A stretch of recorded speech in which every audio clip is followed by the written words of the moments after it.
মেধা ভিত্তিতে 93 ভাগ নিয়োগ, প্রজ্ঞাপন জারি, থাকছে না নারী, জেলা ও মুক্তিযোদ্ধা নাতি নাতনিদের কোটা। লন্ডন থেকে নাশকতার নির্দেশ দিচ্ছেন তারেক, টুকু, শিমুল সহ গ্রেপ্তারদের জিজ্ঞাসাবাদে মিলেছে চাঞ্চল্যকর তথ্য। রাতেই চালু হচ্ছে ব্রডব্যান্ড ইন্টারনেট, কাল খুলছে অফিস আদালত।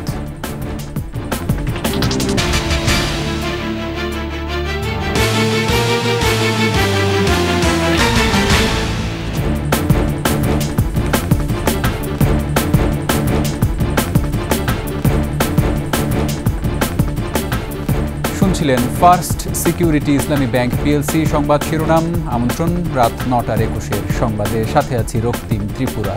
দর্শক, 21 টেলিভিশনের সংবাদ একই সাথে সরাসরি দেখতে পাবেন আমাদের ফেসবুক পেজ www.facebook.com/2124 অনলাইনে।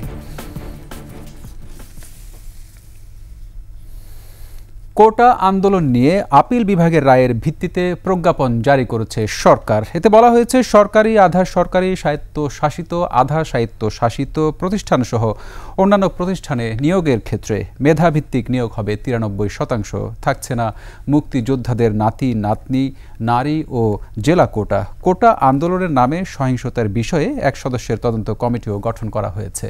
মফিউর রহমানের রিপোর্ট। সরকারি চাকরিতে নিয়োগের ক্ষেত্রে কোটা বাতিল নিয়ে বেশ কয়েকদিন ধরে আন্দোলন করে আসছিল শিক্ষার্থীরা। 21 জুলাই কোটা সংশোধন করে রায় দেয় আদালত। প্রজ্ঞাপন অথবা এটা জারি করে কার্যকর করতে হবে। রায়ের প্রেক্ষিতে মঙ্গলবার প্রজ্ঞাপন জারি করে সরকার। প্রজ্ঞাপনের বিস্তারিত তুলে ধরতে আইনমন্ত্রীর গুলশানের বাসায় সংবাদ সম্মেলনের আয়োজন করা হয়। এতে উপস্থিত ছিলেন আইনমন্ত্রী, জনপ্রশাসন মন্ত্রী, শিক্ষামন্ত্রী এবং তথ্য ও সম্প্রচার প্রতিমন্ত্রী। প্রজ্ঞাপনের বিস্তারিত তুলে ধরেন আইনমন্ত্রী। নির্ধারিত কোটায় যোগ্য প্রার্থী পাওয়া না গেলে সংশ্লিষ্ট কোটার শূন্য পদ সমূহ সাধারণ মেধা তালিকা হইতে পূরণ করা হইবে। এখন থেকে সরকারি, আধা সরকারি, স্বায়ত্তশাসিত, আধা স্বায়ত্তশাসিত প্রতিষ্ঠান, স্বশাসিত এবং সাংবিধানিক কর্তৃপক্ষ এবং বিভিন্ন কর্পোরেশনের চাকরিতে কোটা আগের মতো থাকছে না। আমরা কোটা সংস্কারের যে রায় সর্বোচ্চ আদালত আপিল বিভাগ দিয়েছে তা কিন্তু প্রতিপালন করেছি। আইনমন্ত্রী বলেন, নতুন সব নিয়োগ এই প্রজ্ঞাপনের ভিত্তিতেই হবে। আমি আপনাকে বলি, প্রজ্ঞাপনে পরিষ্কার বলা আছে, এ আদেশ অবিলম্বে কার্যকর হইবে। যে এই যে 31 তারিখে হবে সেটাও ওনাদের বিবেচনা করতে হবে এইটার আলোকে। মন্ত্রী জানান, সহিংসতার বিষয়ে এরই মধ্যে তদন্ত কমিটি গঠন করা হয়েছে। যে সহিংসতা হয়েছে তার জন্য একটা বিচার বিভাগীয় তদন্তের জন্য এক সদস্য বিশিষ্ট একটা কমিটি করে দিয়েছি। মন্ত্রী বলেন, শিক্ষার্থীদের জন্য নিরাপদ পরিবেশ তৈরি হলেই সব শিক্ষা প্রতিষ্ঠান খুলে দেওয়া হবে। যত তাড়াতাড়ি শিক্ষার পরিবেশ ফিরিয়ে আনা যায় সেটার ব্যাপারে সচেষ্ট, এবং সেই জন্যই আপনারা আশা করতে পারেন যে শিক্ষা প্রতিষ্ঠান খুলে যাবে। আইনশৃঙ্খলা পরিস্থিতি স্বাভাবিক হলে কারফিউ তুলে নেওয়া হবে বলেও জানান মন্ত্রী। জনজীবনে যখন স্বস্তি আসবে আমরা অবশ্যই কারফিউ প্রত্যাহার করব। মফিউর রহমান, 21 টেলিভিশন, ঢাকা। দেশের বর্তমান পরিস্থিতিতে নিম্নবিত্ত খেটে খাওয়া মানুষের পাশে দাঁড়াতে বিত্তবানদের আহ্বান জানিয়েছেন প্রধানমন্ত্রী শেখ হাসিনা। গণমাধ্যমে পাঠানো বিবৃতিতে তিনি বলেন, কোটা আন্দোলনকে কেন্দ্র করে সাম্প্রতিক ঘটনা এবং কর্মসূচিতে সারা দেশে সাধারণ মানুষের জীবন জীবিকা অচল হয়ে পড়ে। পাশাপাশি বিএনপি, জামাত, শিবির সংঘবদ্ধভাবে মেট্রো রেল, সেতু ভবন, বিটিভি সহ সরকারি বেসরকারি বিভিন্ন স্থাপনায় আগুন দেয় এবং তছনছ করে। এর ফলে নিম্নবিত্ত খেটে খাওয়া মানুষের উপার্জনের স্বাভাবিক কার্যক্রম বিঘ্নিত হচ্ছে। এমন বাস্তবতায় আওয়ামী লীগ এবং সহযোগী সংগঠনের নেতাকর্মীদের করোনা মহামারী সময়ের মতো ক্ষতিগ্রস্ত মানুষের সাহায্যে হাত বাড়াতে আহ্বান জানান আওয়ামী লীগ সভাপতি।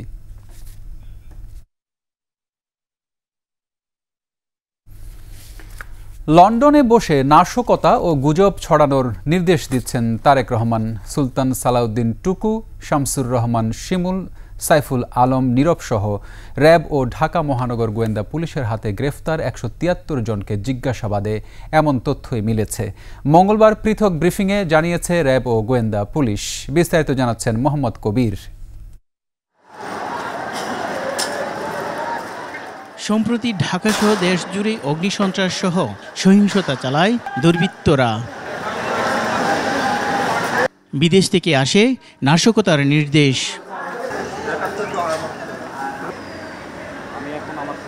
ঢাকা মহানগর গোয়েন্দা পুলিশের ব্রিফিংয়ে এ বিষয়ে বিস্তারিত জানানো হয়। লন্ডন থেকে তারেক জিয়ার নির্দেশে বিএনপি এবং বিএনপির অঙ্গ সংগঠনের জামাত শিবিরের একটি গ্রুপ বিটিভি ভবন, সেতু ভবন, দুর্যোগ ব্যবস্থাপনা, data centre, metro rail, police স্থাপনায় ধ্বংস চালায়। একটি পার্ট হচ্ছে যারা হুকুম দিয়েছে, অর্থ দিয়েছে, আরেকটি গ্রুপ হচ্ছে যারা খাবার দিয়েছে, ককটেল দিয়েছে, অস্ত্র দিয়েছে, আরেকটি গ্রুপ তারা মাঠে ইমপ্লিমেন্ট করেছে। আমরা অনেককেই গ্রেপ্তার করেছি।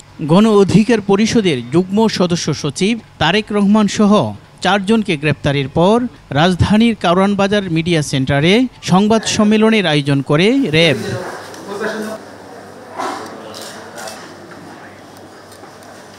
পরে র্যাব মহাপরিচালক ব্যারিস্টার হারুনুর রশিদ সাংবাদিকদের সাথে কথা বলেন, জানান ছাত্ররা নয়, স্বাধীনতা বিরোধীরাই নাশকতার জন্য দায়ী। 19 তারিখ থেকেই কোটা সংস্কারের যে আন্দোলন ছিল ছাত্রদের, সেটা কিন্তু আর ছাত্র আন্দোলন থাকে নাই, সেটা একটা সহিংসতায় পরিণত হয়েছে, সেখানে ধ্বংসযজ্ঞ হয়েছে এবং এই ধ্বংসযজ্ঞের যে ভয়াবহতার যে মাত্রা, সেটা আমি বলবো যে মধ্যযুগীয় বর্বরতাকে ছাড়িয়ে গেছে। নাশকতাকারীদের তথ্য র্যাবের কাছে আছে জানিয়ে র্যাব মহাপরিচালক বলেন, সন্ত্রাসী কর্মকাণ্ড কঠোরভাবে নিয়ন্ত্রণ করা হবে।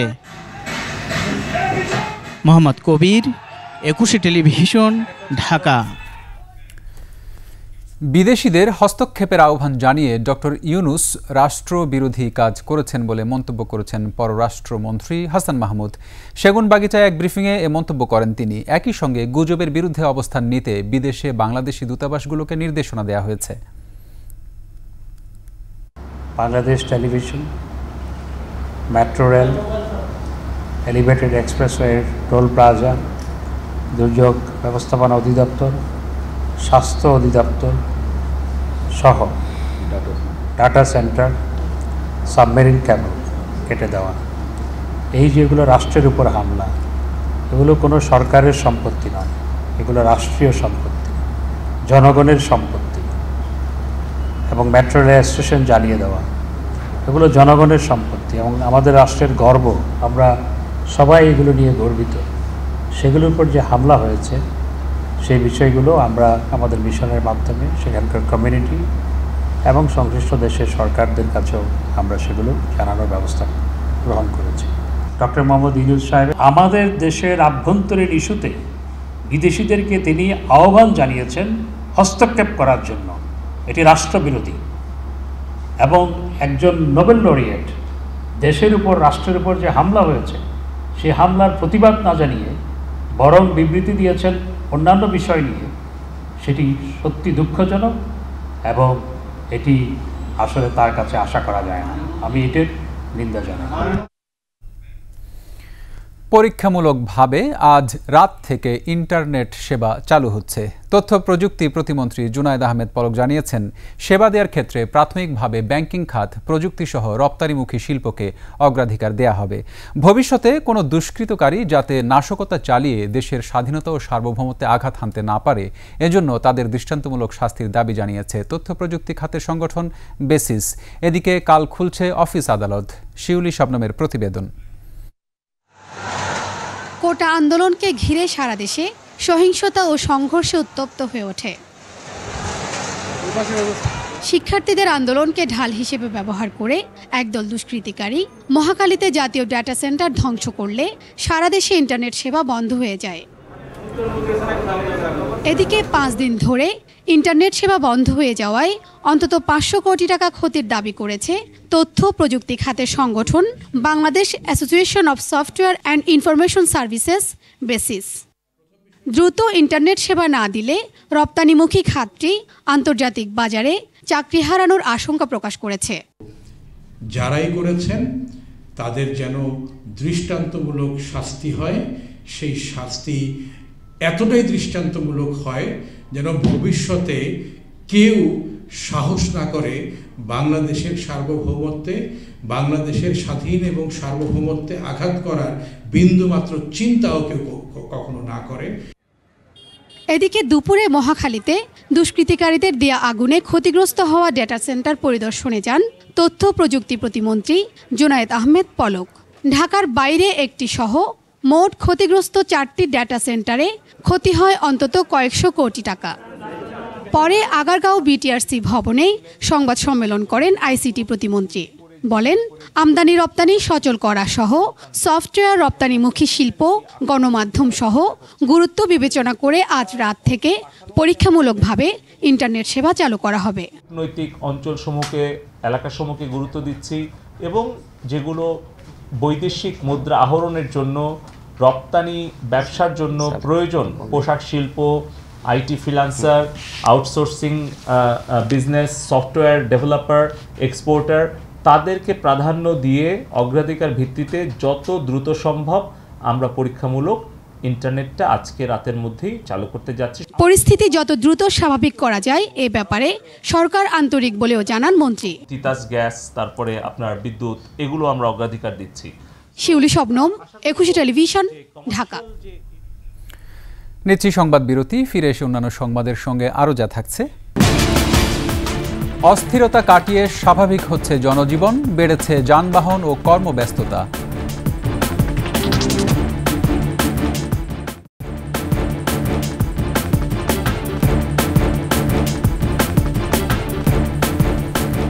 আমন্ত্রণ আবারও রাত 9:21 সংবাদে।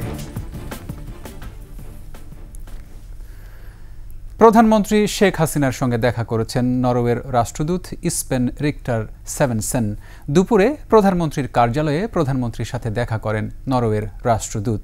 এ সময় বাংলাদেশের সাথে নরওয়ের সুসম্পর্কের কথা উল্লেখ করে দেশের উন্নয়ন অগ্রযাত্রায় তারা পাশে থাকবে বলে আশা প্রকাশ করেন প্রধানমন্ত্রী। দুই দেশের পারস্পরিক সম্পর্ককে কিভাবে আরও বৃদ্ধি করা যায় সে বিষয়েও আলোচনা করেন তারা। এ সময় সরকারের ধারাবাহিকতায় বাংলাদেশের উন্নয়নের ভূয়সী প্রশংসা করেন রাষ্ট্রদূত সেভেনসেন। প্রধানমন্ত্রীর বেসরকারি শিল্প ও বাণিজ্য উপদেষ্টা সালমান এফ রহমান, প্রধানমন্ত্রীর মুখ্য সচিব এবং প্রেস সচিব নাইমুল ইসলাম খান এ সময় উপস্থিত ছিলেন।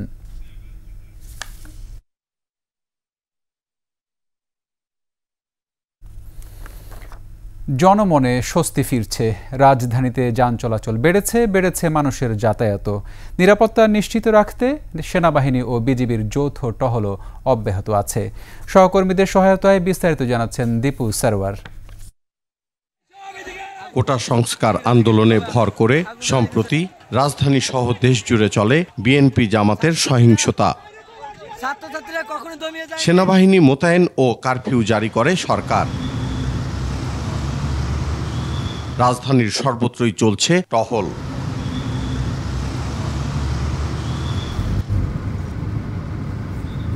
সেনাবাহিনীর সাথে বিজিবিও এসব টহলে অংশ নিচ্ছে। দেশের সম্পদ রক্ষার্থে আমরা নিয়োজিত হয়েছি। আমরা এই দুর্বৃত্ত নির্মূল করার জন্য যা করা প্রয়োজন আমরা সেটা করছি। শিক্ষার্থীরা কখনো এই কাজ করতে পারে না বলে আমরা জানি, এবং বিভিন্ন স্থাপনায় আমরা যখন গিয়েছি ওখানে যারা ছিলেন তারাও এক বাক্যে বলেছেন যে এখানে স্যার কোনো শিক্ষার্থীরা ছিল না। কারফিউ শিথিল হলেই ঘর থেকে বের হয়ে প্রয়োজনীয় কাজ করছেন নগরবাসী। যে আগের থেকে একটু স্বস্তি বোধ করতেছে, রাস্তাঘাট অবস্থা কিছুটা স্বাভাবিক মনে হচ্ছে। আশেপাশে অনেক আইন শৃঙ্খলা বাহিনী আছে, রাস্তায় চলাচলে কোনো সমস্যা হচ্ছে না। যান ও জনচলাচল বেড়েছে। সমস্যা দেখি নাই, কিন্তু আমরা যে যেমনি পারতে আছি গাড়ি চালাইতে আছি। আগে যেরকম মারমুখী ছিল সেটা এখন নাই আপাতত। শিগগিরই জীবনযাত্রা স্বাভাবিক হবে এমনটাই আশা নগরবাসীর। দীপু সারওয়ার, একুশে টেলিভিশন, ঢাকা। দেশে চিরুনি অভিযান চলছে। দুষ্কৃতকারীদের গ্রেফতারের মাধ্যমে দেশে শান্তি শৃঙ্খলা ফিরলেই তুলে নেওয়া হবে কারফিউ, জানিয়েছেন স্বরাষ্ট্রমন্ত্রী আসাদুজ্জামান খান কামাল। নরসিংদীতে দুর্বৃত্তদের হামলা, ভাঙচুর, অগ্নিসংযোগের মাধ্যমে কারাগারে আসামি ছিনিয়ে নেওয়া সহ অস্ত্র লুটের ঘটনাস্থল পরিদর্শন শেষে সাংবাদিকদের তিনি বলেন, নরসিংদীর কারাগারে যে সকল জঙ্গিরা ছিল তাদেরকেও ছিনিয়ে নেওয়া হয়েছে। এই ঘটনায় কারা কর্তৃপক্ষের কোনো গাফিলতি ছিল কিনা তাও খতিয়ে দেখে তাদের বিচারের আওতায় আনা হবে। এ পর্যন্ত বেশ কয়েকজন আসামি আত্মসমর্পণের পাশাপাশি 33টি আগ্নেয়াস্ত্র সহ গোলাবারুদ উদ্ধার করা হয়েছে।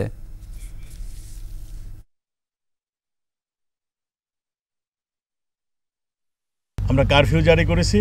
কারফিউ হলে আপনাদের হয়তো একটু অসুবিধা হচ্ছে, আপনারা 2-1 দিন ধৈর্য ধরুন। আমরা অবশ্যই এই দুষ্কৃতিকারীদের, এই রাষ্ট্রদ্রোহী ব্যক্তিদেরকে, যারা রাষ্ট্রের বিরুদ্ধে আজকে যুদ্ধ ঘোষণা করেছে, তাদেরকে আমরা শনাক্ত করে তাদের ধরে আমরা একটা শান্তির পরিবেশ সৃষ্টি হলেই আমরা সব কিছু আবার উজ্জ্বল করে দেব। শেষ করছি রাত 9টার 21 সংবাদ। যাওয়ার আগে ফার্স্ট সিকিউরিটি ইসলামী ব্যাংক পিএলসি সংবাদ শিরোনামগুলো আরও একবার। মেধা ভিত্তিতে 93 নিয়োগ, প্রজ্ঞাপন জারি, থাকছে না নারী, জেলা ও মুক্তিযোদ্ধা নাতি নাতনিদের কোটা। লন্ডন থেকে নাশকতার নির্দেশ দিচ্ছেন তারেক, টুকু শিমুল সহ গ্রেপ্তারদের জিজ্ঞাসাবাদে মিলেছে চাঞ্চল্যকর তথ্য। রাতেই চালু হচ্ছে ব্রডব্যান্ড ইন্টারনেট, কাল খুলছে অফিস আদালত।